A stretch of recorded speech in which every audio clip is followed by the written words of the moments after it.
Bienvenue sur Emotion Side Story, le podcast qui vous parle des classiques hollywoodiens au prisme des émotions.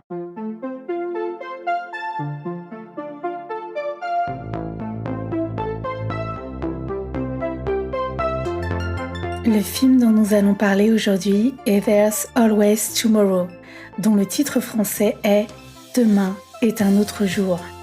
C'est un film américain de 1956 réalisé par Douglas Sirk et dans lequel nous retrouvons Barbara Stanwyck et Fred MacMurray. Pour les cinéphiles qui m'écoutent, et ils sont nombreux, je le sais, vous aurez reconnu le couple mythique de Double Indemnity, Assurance sur la mort en français, chef-d'œuvre du film noir réalisé par Billy Wilder une dizaine d'années auparavant. Ici, nous sommes sur un tout autre registre, celui du mélodrame.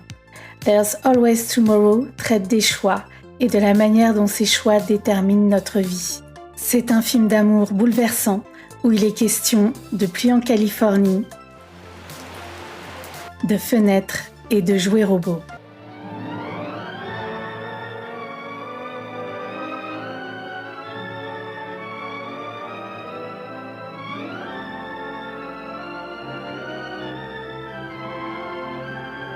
Commençons, comme à notre habitude, par le réalisateur, Douglas Sirk. Comme un certain nombre de cinéastes américains de l'âge d'or hollywoodien, Douglas Sirk est allemand. Allemand aux origines danoises. Avec l'arrivée des nazis au pouvoir en 1933, beaucoup de cinéastes européens ont émigré à Hollywood. Je pense à Fritz Lang, mais aussi aux Autrichiens comme Billy Wilder ou Otto Preminger. Douglas Sirk, c'est un petit peu différent. Bien qu'il n'ait aucune sympathie nazie, il a continué à travailler pour le cinéma allemand jusqu'en 1937, notamment car il disposait d'une certaine liberté de création. Mais évidemment, cela ne va pas durer.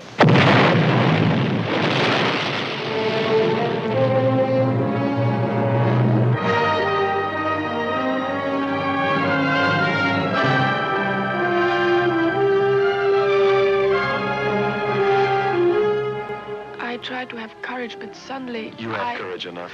I don't. I only pretend to have. That's what we all do. Douglas Sirk a une histoire particulière, pour ne pas dire tragique, un peu à l'image de ses films. Il a été marié à une actrice allemande dont il s'est séparé et avec qui il a eu un fils. Puis, il s'est remarié à une autre actrice allemande et juive. Cette information a son importance dans sa décision de quitter l'Allemagne pour les États-Unis. Sa première épouse est devenue une féroce sympathisante hitlérienne, au point que leur fils va devenir enfant star, icône du cinéma dans les productions nazies. Après le divorce, Douglas Sirk ne pourra plus voir son enfant, au prétexte qu'il a épousé une juive.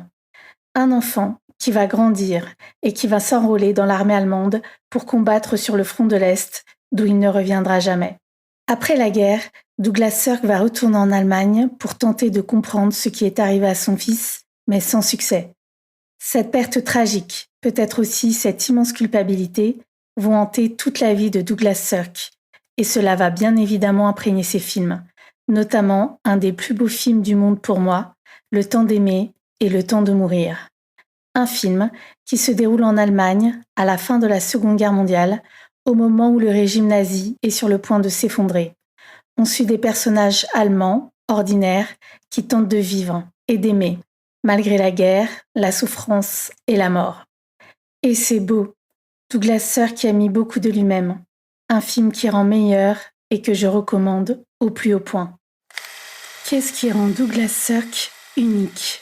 Pour moi, on ne peut pas parler des émotions que procure le cinéma sans mentionner Douglas Sirk, le cinéaste qui a su dépeindre admirablement l'humanité de personnages qui se débattent face à l'adversité. Le tout sans mièvrerie, sans rechercher les larmes faciles et bon marché. Ce qui nous amène à la marque de fabrique de Douglas Sirk, si j'ose dire. On le désigne souvent comme le maître hollywoodien du mélodrame flamboyant. Love? But you've always had that. Yes, by telephone, by postcard, by magazine interviews. You've given me everything. But yourself. Mais au fait, c'est quoi un mélodrame ? On a la définition classique, qui selon moi distille une certaine dose de mépris, celle du Robert par exemple, je cite, Drame populaire que caractérise l'invraisemblance et le pathétique de l'intrigue, l'outrance des caractères et du ton. Fin de citation. Une définition qui met l'accent sur l'exagération, l'irréalisme des situations. Mais pour celles et ceux qui ont la chance d'avoir vu les films de Douglas Sirk, nous savons que cette définition est assez limitée. Je vous propose une définition beaucoup plus intéressante, celle de Sirk lui-même, tirée du livre de Michael Stern, Douglas Sirk, aux éditions Twain Publishers. Je cite : « Dans une tragédie, la vie se termine toujours. En étant mort, le héros est en même temps délivré des problèmes de la vie.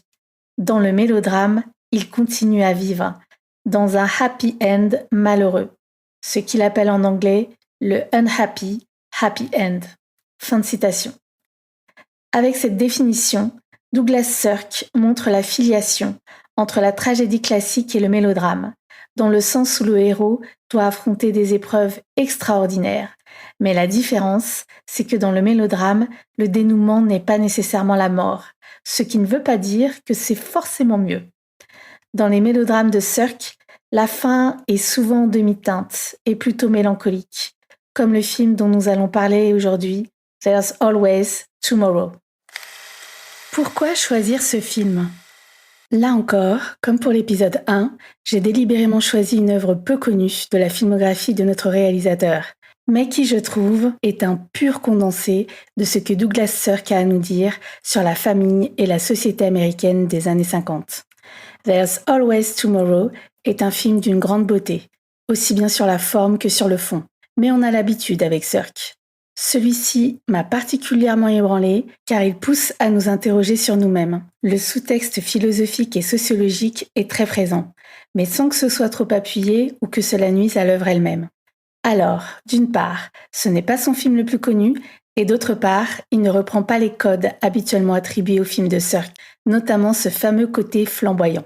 Ce terme flamboyant renvoie au Technicolor, utilisé à un niveau d'extrême sophistication par Douglas Sirk, dans ses films plus connus, tels que Imitation of Life, Mirage de la vie en français, ou All That Heaven Allows, Tout ce que le ciel permet. But I'd be running away if I turned my back on everything I've known. Ron, isn't it enough that we love each other? No, Carrie. It isn't. Les couleurs dans les films de Douglas Sirk constituent une œuvre poétique en elle-même. There's Always Tomorrow est un film en noir et blanc, mais cela n'empêche pas que la photographie soit superbe, avec une ouverture particulièrement ironique, car nous avons ce message « Once upon a time in sunny California ». Il était une fois dans la Californie ensoleillée.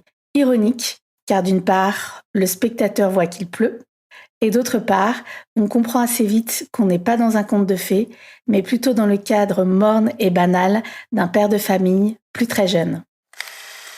De quoi nous parle ce film ? Nous sommes en Californie, dans les années 50, une Californie un peu étrange, car comme je vous le disais, il y pleut très souvent. Fred MacMurray joue un père de famille, gérant d'une petite fabrique de jouets qui va retrouver une vieille amie qu'il n'a pas vue depuis des années, Norma, interprétée par Barbara Stanwyck, une femme séduisante, créatrice de mode et célibataire. Cette rencontre va réveiller et révéler chez notre héros tous les manques, toutes les frustrations de sa vie, soi-disant heureuse et accomplie. Une vie où il est impossible d'avoir du temps pour soi ou pour son couple. Une vie où ses propres enfants le méprisent et où sa femme, jouée par Joan Bennett, le néglige continuellement. Avec Barbara Stanwyck, c'est tout l'inverse. C'est comme s'il faisait un voyage dans le temps. Il renoue avec ses rêves de jeune homme.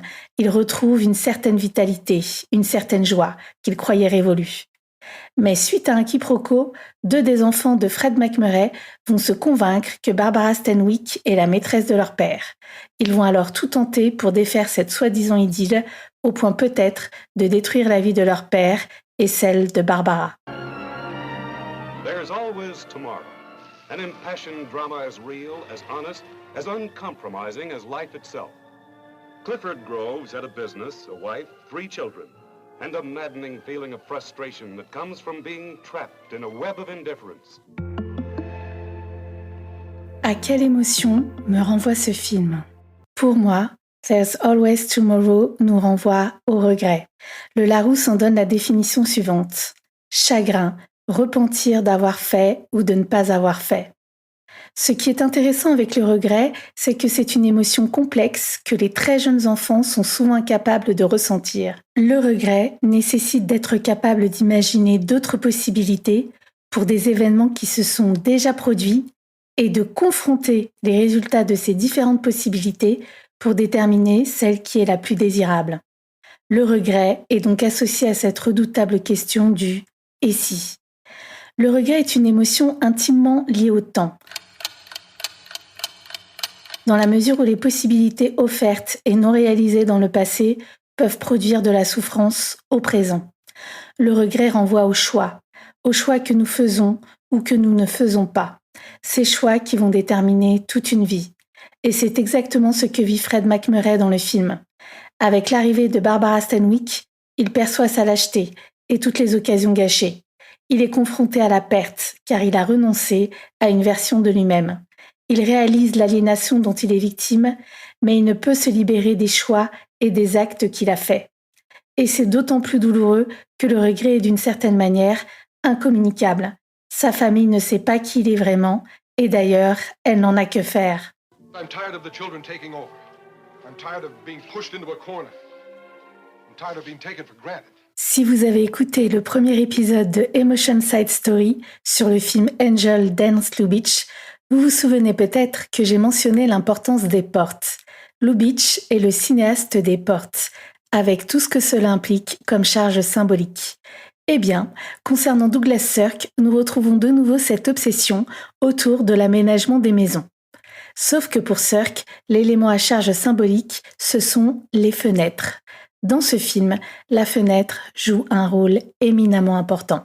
À de nombreuses reprises, nous voyons les personnages principaux regarder par la fenêtre, soit pour observer les autres, en d'autres termes espionner, soit pour regarder au dehors, contempler le ciel ou observer la pluie tomber. En tant que spectateurs, nous comprenons que dans ces moments de réflexion, où on voit le visage du personnage reflété dans la vitre, nos héros Barbara et Fred contemplent la vie qu'ils auraient pu avoir et qu'ils n'ont pas eue. Peut-être contemplent-ils leurs propres regrets. Pour moi, c'est dans ces scènes où le visage est reflété par la vitre que nous avons affaire aux émotions vraiment authentiques des personnages. Le doute, l'amertume et le sentiment de perte irrémédiable. Ainsi, la fenêtre ouvre sur l'autre vie, la vie rêvée, la vie qui se conjugue au passé ou au conditionnel. Pour moi, la fenêtre matérialise magnifiquement ce fameux « et si ». Un film existentialiste ? Je vous ai parlé d'un sous-texte philosophique. Ce film nous montre que les choix ou les non-choix que nous faisons déterminent ce que nous sommes. There's Always Tomorrow renvoie pour moi à l'existentialisme, dans le sens où ce sont nos décisions qui nous définissent en tant qu'êtres humains. Et comme nous sommes responsables de nos choix et de nos actions, nous sommes pleinement responsables de ce que nous sommes. Et c'est ce que nous voyons dans ce film. Nous comprenons que Fred MacMurray n'est rien d'autre que le produit de ce qu'il a fait et qu'il continue de faire. Deux figures féminines. Deux figures de femmes se font face dans ce film. La femme au foyer, mère de famille, et la femme indépendante, la working girl. La femme indépendante, Norma, jouée par Barbara Stanwyck, a réussi sur le plan professionnel et matériel, mais elle n'a pas de famille. Elle est en quelque sorte le reflet inversé de l'épouse incarnée par Joan Bennett, une femme au foyer uniquement programmée pour s'occuper de sa famille et en particulier de ses enfants. Il est intéressant de noter qu'il y a cette idée que la femme ne peut pas tout avoir, ou plutôt qu'elle ne peut incarner à la fois la figure maternelle et la figure de l'indépendance. D'ailleurs, Joan Bennett va livrer sa propre analyse au moment où elle déclare qu'elle est pleinement heureuse de sa vie et qu'elle n'en vit pas celle de Barbara Stanwyck, qu'elle imagine solitaire et triste.